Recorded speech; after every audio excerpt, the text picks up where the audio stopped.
है। हमारे मुआशरे में मोहब्बत के बीज में बेसुकूनी का तुख्म है। इस मिट्टी में मोहब्बत करने वाले कभी सुकून से जी नहीं सकते।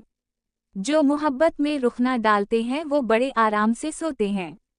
यहाँ तक कि मोहब्बत इतना बड़ा जुर्म है कि अक्सर घर वाले अपनी लड़की को एक अजनबी से ब्याह देते हैं कि वो सारी उम्र सुकून से गुजारे। उसे अपनी पसंद के मर्द से शादी करने पर और बाज़ औक़ात ऐसे इरादे पर या तो जिंदा दरगोर कर देते हैं या फिर उसे बेसुकूनी की पहली रात एक अजनबी के साथ सोने को एन इज़्ज़त अफजाई और ख़ानदान की हुर्मत करार देते हैं।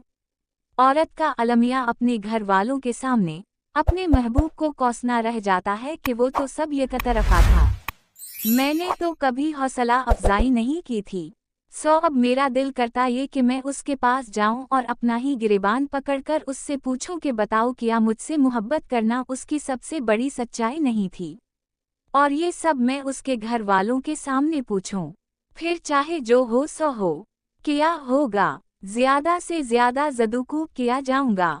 मगर सच तो ये है मैं भी बेसुकूनी बहुत सुकून से गुजार रहा हूँ। बेसुकूनी मेरी रगों में सुकून बनकर दौड़ रही है। रफ़त, तुम जानती हो हर मरज़ की एक दवा है। औरतों के मर्द से लगे दुखों का इलाज सब्र करना और रूहानियत से लो लगाना है। हर औरत बेसुकूनी को तस्बीह के दानों पर उंगलियां घुमा कर ज़ाइल करती है,